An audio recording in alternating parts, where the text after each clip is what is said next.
It is 1783, and the smoke is clearing in the wake of the Revolutionary War. Over the course of 8 grinding years, General George Washington has led a force of shopkeepers, farmers, and Native American allies to victory over the greatest military power in the world. A new nation has been born, independent and free. The founders must form a national government. In 1787, through months of passionate debate, they create a written constitution. For the country's highest office, they imagine something new in the history of the world. A leader not born to power like a king or queen. A leader who has not seized power through conquest. A leader not separate from the people, but elected by the people, from among the people. We, the people. This is a new idea, an American idea. The idea of a president.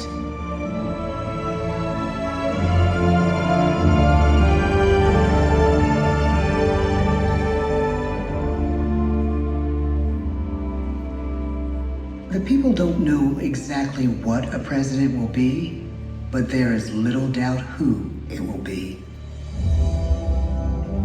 George Washington's stature and bearing have marked him as a leader. His integrity has made him a great one. Washington knows that many generals who have led successful revolutions make themselves dictators or kings. Instead, he steps down from power and retires to his home, Mount Vernon. The world takes note, and George Washington becomes the symbol of American ideals. In the first presidential election, it's Washington by a landslide. The only doubt seems to be his own. He writes, "Integrity and firmness is all I can promise. Integrity and firmness is exactly what we need." Everything he does as president will set a model for his successors. His final act may be the most important of all. After 2 terms, with no term limit in the Constitution and amid overwhelming support to stay in office, he steps down once again and hands power back to the people. He wants us to speak, to elect a new president. During the early years of the Republic, we choose leaders as different as Thomas Jefferson, John Adams, and Andrew Jackson. Elections are often bitter. Each president stands at that fiery intersection where personal character meets the challenges of the times. Some call the presidency a glorious burden. Jefferson calls it a splendid misery. We, the people, must choose well. We elect 15 presidents before the course of history brings us to the edge of a crisis like no other. A nation born of freedom still permits slavery. As the country pushes west, will new states be slave or free? The question produces bitter conflict. The issue rocks the election of 1860 and brings Abraham Lincoln onto the national stage. The tall, lanky, some say uncouth candidate from Illinois is a master of words at a time when speeches are printed in full for people to read. A house divided against itself cannot stand, he has said. With Lincoln's election, the House does indeed divide. Civil War. 11 states secede from the Union. The war becomes a defining passage in the American story. The president's own inner strength and depth of character changed the course of history. Lincoln had come up the hard way, on the American frontier, desperately poor, with less than a year of formal schooling. His early years were scarred by tragedy, the death of his mother, his sister, his first love. He struggles with depression, but never loses his determination to rise above it. He once said he's driven by a desire to leave the world a little better place for having lived in it. The war rages. Lincoln fights to preserve the Union and end slavery. Neither is a sure thing. At Gettysburg, Pennsylvania, 6 months after one of the bloodiest battles of the war, the president dedicates a cemetery to the thousands of soldiers who died there, in words we can never forget.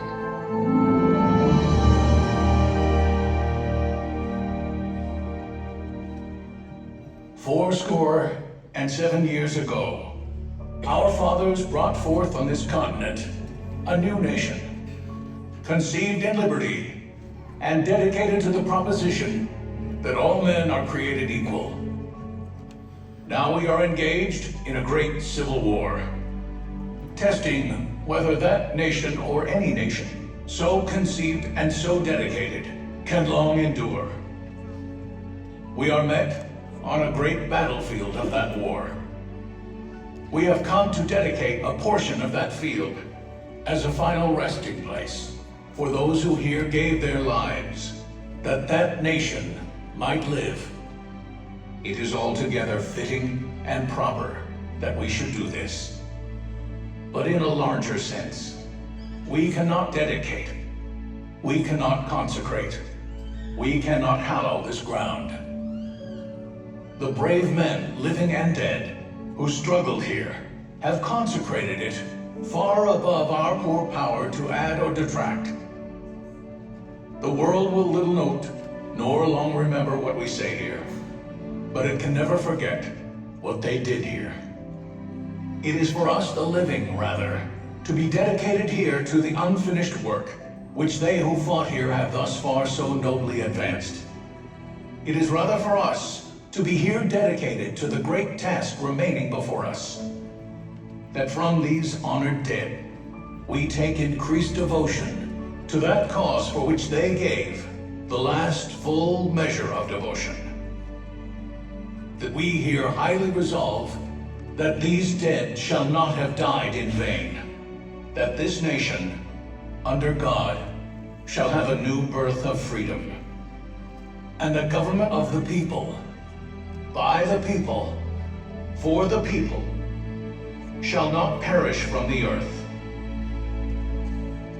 The blood of over 500,000 Americans is spilled in this Civil War. President Lincoln's enduring hope is to give true meaning to the sacrifices of so many, to lead us to that new birth of freedom. With the end of the war and the end of slavery, a new birth truly begins. As we roll toward the 20th century, settlers roll west on wagon wheels and railroads connect the nation coast to coast. Millions of immigrants pour in from Europe and Asia. Population doubles. Our economy triples. Our standing among nations rises. We need presidents who can lead both at home and abroad. At the same time, a young Theodore Roosevelt is retreating from New York politics and personal tragedy. The death of his wife and his mother on the same day in the same house. In the Badlands of North Dakota, he rethinks his life and the life of his country. He returns stronger in body and spirit. His renewed energy is just what his country needs.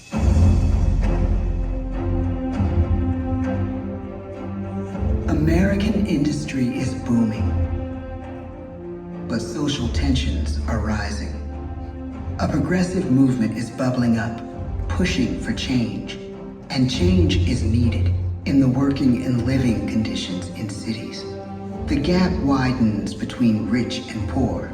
The demand for change grows stronger. Teddy Roosevelt is a knight on a crusade. He speaks with force and vitality in clear terms that make colorful headlines at a time when mass-market newspapers have become the new media. To define his foreign policy, he borrows a phrase from an African proverb: speak softly and carry a big stick. But his greatest accomplishments are made at home. He breaks up giant monopolies, protects workers' rights, and calls for a square deal for all Americans, rich and poor, capitalist and wage earner. Fair wage and a square deal for every man and every woman in the United States. He calls on America to be as great as the natural grandeur of its lands.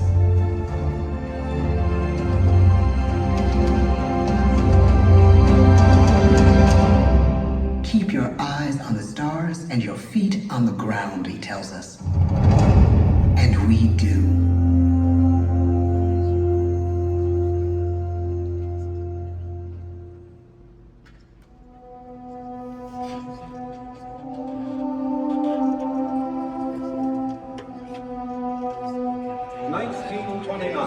The bottom fell out of the market. 12 million unemployed.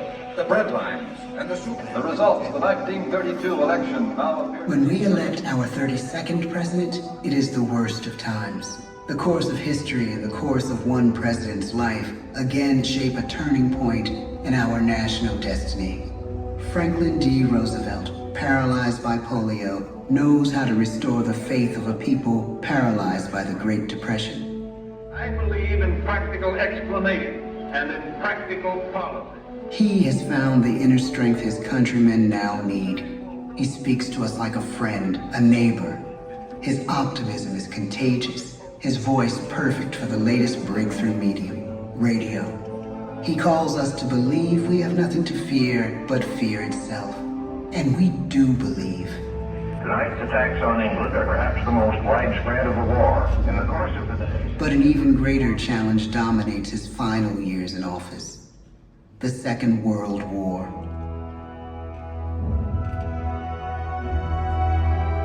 We must be the great arsenal of democracy. This is an emergency as serious as war itself. We stun the world with our production. When bombs fall on U.S. troops in Pearl Harbor, he calls us to fight on the war front and sacrifice on the home front.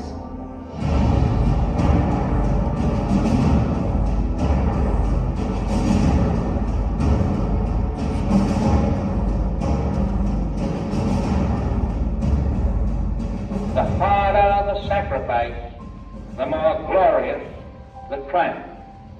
So spoke America in the year 1776. So speak Americans today. The world changes. The country changes. And yet, in one sense, what we need most from our presidents has never changed. A guiding vision that calls forth the best that America can be. Will outer space be developed for the benefit of all mankind? Or will it become another focus for the arms race? The choice is urgent, and it is ours to make. Ask not what your country can do for you. Ask what you can do for your country. But really, it's all of us who must overcome the crippling legacy of bigotry and injustice. And we shall overcome.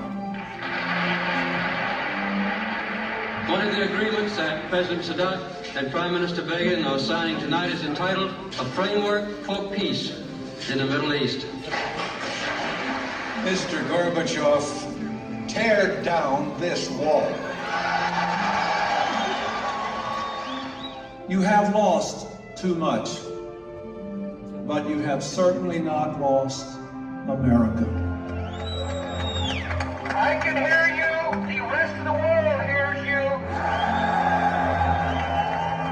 Loving this country requires the willingness to speak out for what is right, to shake up the status quo. That's America. Our presidency is no longer just an idea. It is an idea with a proud history.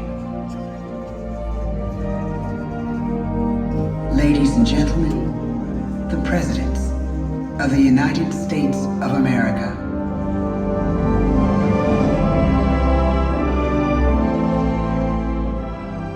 Washington. John Adams. Thomas Jefferson. James Madison. James Monroe. John Quincy Adams. Andrew Jackson. Martin Van Buren. William Henry Harrison. John Tyler. James K. Polk. Zachary Taylor. Millard Fillmore. Franklin Pierce. James Buchanan. Abraham Lincoln. Andrew Johnson. Ulysses S. Grant. Rutherford B. Hayes. James A. Garfield. Chester A. Arthur. Grover Cleveland. Benjamin Harrison. William McKinley. Theodore Roosevelt. William Howard Taft. Woodrow Wilson. Warren G. Harding. Calvin Coolidge. Herbert Hoover. Franklin D. Roosevelt. Harry S. Truman. Dwight D. Eisenhower. John F. Kennedy. Lyndon B. Johnson. Richard M. Nixon. Gerald R. Ford. Jimmy Carter. Ronald Reagan. George Bush. Bill Clinton. George W. Bush. Barack Obama. Joe Biden.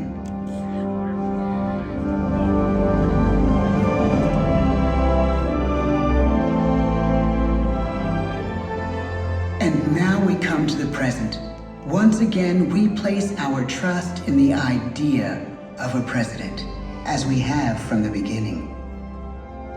My fellow citizens, no event could have filled me with greater anxieties than that notification on the 14th day of April, 1789, that you had selected me to lead our nation. But it was with the confidence of my fellow citizens that I took an oath.